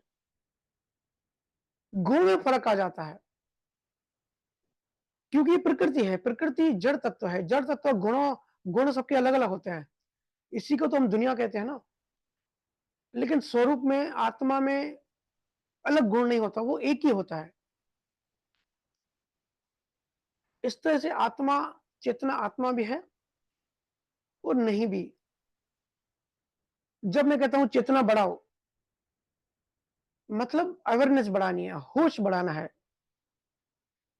अगर कोई इंसान के शरीर में है लेकिन उसकी चेतना बिल्कुल जीरो में भी नहीं, माइनस में है, मतलब बिल्कुल जानवर है अंदर से, सिर्फ 5 वासनाएं, 5 इंद्रियों के 5 सुखों में डूबा है, काम, क्रोध, लोभ, मोह, अहंकार के पीछे बिल्कुल पागल है, तो शरीर से तो वो इंसान है लेकिन चेतना से जानवर है। ऐसे होते हैं बहुत सारे वैश्य दरिंदे, उनका बिल्कुल चित्त वृत्त हो चुका होता है, बिल्कुल खराब होता है, उनको बड़ी सफाई की जरूरत पड़ती है। तो गुरु उसकी, उनकी चेतना को ऊपर उठाते हैं, मतलब जागृति को बढ़ाते हैं कि भाई तू जानवर नहीं है, तू इंसान है। बहुत सारे होते हैं, हम हमारे बीच में होते हैं। 800 करोड़ लोग दुनिया में है, बहुत सारे लोग होते हैं जो बाहर से नॉर्मल इंसान दिखते हैं लेकिन अंदर से जानवर होते हैं, क्योंकि जानवर गति से आए होते हैं। बहुत सारे जीव नर्क से आते हुए, नर्क से आए हुए होते हैं, तो बाहर से इंसान होते हैं लेकिन अंदर से उनकी अ, जो अंदर से उनका सिस्टम है वो नारकीय होता है। उनकी चेतना बिल्कुल लो होती है, जागृति बिल्कुल नहीं होती। तो जागृति को उठाना पड़ता है, जागृति को बढ़ाना पड़ता है। पहले तो माइनस में तो उसको ज़ीरो में लाना पड़ता है कि भाई इंसान है, इंसान मानव तत्व का क्यों इम्पोर्टेंस है, मानव तत्व की वैल्यू क्या है, हम यहाँ क्यों आए, क्या करने आए। फिर समझाने से बात नहीं पड़ चलती। गुरु उसके चेतना को उठाते हैं, उसकी जागृति को बढ़ाते हैं धीरे-धीरे, और ये सब बातें करने से नहीं होगा। हालाँकि जय कृष्णमूर्ति कहते हैं कि भाई आपकी आपकी जागृति को बढ़ाओ। लेकिन मैं जय कृष्णमूर्ति की इस स्टेटमेंट्स का बड़ा विरोध करता हूँ, क्योंकि बिना ध्यान के जागृति नहीं बढ़ सकती। ऐसे बोलने से थोड़ी जागृति बढ़ती है। वो तो बुद्धि, वो तो इंटेलिजेंस, वो तो लॉजिक की बात हो गई। लॉजिक चेतना नहीं है। वो तो इंटेलिजेंस, जो बुद्धि है ना, वो इंटेलिजेंस है, वो इन्फॉर्मेशन पे काम करती है। वो तो जैसे रोबोट होता है, रोबोट के अंदर जो सॉफ्टवेयर इंजीनियर है आप में से, उनको पता होगा कि जिस तरह का सॉफ्टवेयर रोबोट में डाला जाता है, या जो भी सॉफ्टवेयर बनाते हैं, ऐप में डाला जाता है, वो ऐप वही काम करेगा जिस तरह की कोडिंग होगी। तो हमारे चित्त में ये कोडिंग होती है। तो इसको इंटेलिजेंस तो कहते हैं, लेकिन ये आत्मिक आध्यात्मिक इंटेलिजेंस नहीं है। ये शुद्ध चेतना नहीं है। ये तो बुद्धि की इंटेलिजेंस है। ये बुद्धि है, विवेक नहीं है, यह प्रज्ञा नहीं है। तो जब ध्यान में बैठते हैं, तब हमारे राग द्वेष कम होते हैं, क्योंकि हमारी चित्त से जो चीजें हैं वो डिलीट होती हैं, सफाई होती है। तो सफाई के कारण चेतना ऊपर उठती है, जागृति बढ़ती जाती है। ये जो गुरु महाराज की जो विज्ञान जो दिया हुआ है, शंखनाल से लेकर बंकनाल तक, ये क्या है? ये चेतना के डेवलपमेंट का एक प्रोसेस है। अब कहा तो अष्टवक्र ने भी कि आप 100% जागृत हो जाओ। शंकराचार्य ने भी कहा है। सभी ज्ञानियों ने यही कहा है। जो आज थिंकर है वो भी यही कहते हैं कि चेतना को बढ़ाओ, चेतना को इतना ऊपर उठाओ कि आपको हर चीज छोटी लगे। लेकिन कैसे? इसका साइंस क्या है? ये कैसे होगी ये बात? ये बात गुरु महाराज ने बताई है। ये बात कबीर साहब ने बताई है कि कैसे होगा। गुरु महर से शब्द जागृत होगा, फिर शंखनाल की यात्रा होगी, बंकनाल की यात्रा होगी, त्रिकुटी पे पहुंचेंगे। त्रिकुटी से आगे जो बुद्धि, जो इंटेलिजेंस है, वो चेतना जहां से शुरू हुई, जो चीज जहां से उठी वो वहीं खत्म होगी। तो बुद्धि वाली जो इंटेलिजेंस है वो त्रिकुटी पे खत्म हो जाती है। शिव ब्रह्म में मनचित बुद्धि अहंकार जो है, जो जीवात्मा है, जिसके अंदर पूरी डेटा है, जो अहंकार है, जो सूक्ष्म शरीर है, जो इलेक्ट्रॉनिक बॉडी है, नाम कुछ भी दे दो, जो शरीर बदलती है, वो वहां खत्म होते हैं शिव ब्रह्म में, मतलब यहाँ पे। तो ये तो गुरु महाराज ने पूरा साइंटिफिकली हमको प्रोसेस बताया, कहाँ क्या खत्म होता है। जहां से जो चीज पैदा होती है वहीं वो चीज खत्म होती है। उससे आगे चलती है ध्यान। उस ध्यान को गुरु महाराज श्रुति कहते हैं। कई अलग अलग संत अलग अलग नाम देते हैं। वो श्रुति, श्रुति का सिंपल मतलब समझो ध्यान। हम यहाँ बैठे हैं और अमेरिका में अगर हमने श्रुति लगाई तो हम अमेरिका पहुंच गए, हमारा ध्यान अमेरिका पहुंच गया, हमारी श्रुति अमेरिका पहुंच गई। लेकिन हम रियल में वो श्रुति भी नहीं है। हालांकि बहुत सारे ज्ञानियों ने कहा है कि श्रुति जो है वो आखिरी कपड़ा है, लेकिन गुरु महाराज ने और अंदर की डिटेल बताई है। श्रुति भी छूट जाती है। शिव ब्रह्म से थोड़ा जैसे आगे बढ़ेंगे ना, श्रुति भी छूट जाती है। वहां से आगे क्या चलता है? दिव्य शरीर, एक दिव्य काया, हंस, वो मिलती है। उससे वो आगे चलता है। तो ये बड़ी डीप बात हो जाएगी। सिंपल में जो आपका क्वेश्चन था कि चेतना क्या है, तो चेतना कहो, आत्मा कहो, होश कहो, जागृति कहो, ये सब बुद्धि की बातें नहीं है, ये इंटेलिजेंस वाली बात नहीं है। हम सब अक्सर बुद्धि, जो बुद्धिमान होता है उसी को समझते हैं कि भाई ये चेतना वाला आदमी है। उल्टा जो संसार में ज्यादा बुद्धिमान होता है ना, ज्यादा अहंकारी होता है ना, तो वो ज्यादा जड़ होता है। देखो उल्टा होता है, जो संसार में जड़ होता है वो चेतना में चेतन होता है, वाइस वर्सा होता है। क्योंकि जड़ और चेतन, जिसमें जड़ ज्यादा है उसमें अहंकार ज्यादा है, मतलब इंटेलिजेंस ज्यादा है, सांसारिक इंटेलिजेंस। तो उसमें चेतना नहीं हो सकती। और जिसमें चेतना है, होश पूर्ण हो गया, जो दशम द्वार पे पहुंच गया, वहां स्थिर हो गया, सत्य समाधि लग गई, सहज समाधि लग गई, तो उसमें अहंकार नहीं होगा, क्योंकि जड़ तत्व तो खत्म हो गया। तो वो चेतना की इंटेलिजेंस है। दोनों बिल्कुल अलग-अलग सब्जेक्ट्स हैं। तो इस तरीके से कॉन्सेप्ट समझना है, शब्दों में नहीं उलझना है, क्योंकि अगर आप शब्दों में उलझोगे कि श्रुति क्या, चेतना क्या, तो हर संत ने अलग जगह पे अलग वर्ड यूज़ किया है। मैं चाहता हूँ आप सब कॉन्सेप्ट को समझें, क्योंकि मैं भी देखा होगा कभी-कभी, कभी श्रुति वर्ड यूज़ करता हूँ, कभी हंस वर्ड यूज़ करता हूँ, कभी चेतना यूज़ करता हूँ। तो जैसी मूड, जैसी मौज होती है, जैसे सहजता से निकलता है, वैसे वो वर्ड यूज़ करता हूँ, क्योंकि शब्द ज्ञान में नहीं फँसना है, शब्दों में नहीं फँसना है, कॉन्सेप्ट को अच्छे से समझना है, विज्ञान को समझना है। ये हमारा शरीर, बायोलॉजिकल शरीर, इसके अंदर जीवात्मा, जिसको सूक्ष्म शरीर भी कहते हैं। ये शरीर तो मुक्त है ही, क्योंकि ये मर जाएगा, ये जड़ है। इसके पीछे मन, चित्त, बुद्धि, अहंकार और 5 तत्व, आकाश, वायु, अग्नि, जल, पृथ्वी, इन सब से मिलके बनता है जीवात्मा। इस जीवात्मा को खत्म करना है। उसके अंदर क्या है? उसके अंदर है श्रुति। श्रुति के अंदर क्या है? हंस कह ले, चेतना कह ले। गुरु महाराज हंस कहते हैं, मैं इसको चेतना कहता हूं, जो बिल्कुल ओरिजिनल है, जो नी अक्षर से, जब जैसे सूर्य की किरण आई, इसे नी अक्षर से जो आई उसको चेतना कहते हैं। हालांकि मैं फिर कहता हूं, ये बातें इतनी अलौकिक हैं, शब्दों में समझाना और समझना बहुत डिफिकल्ट होता है।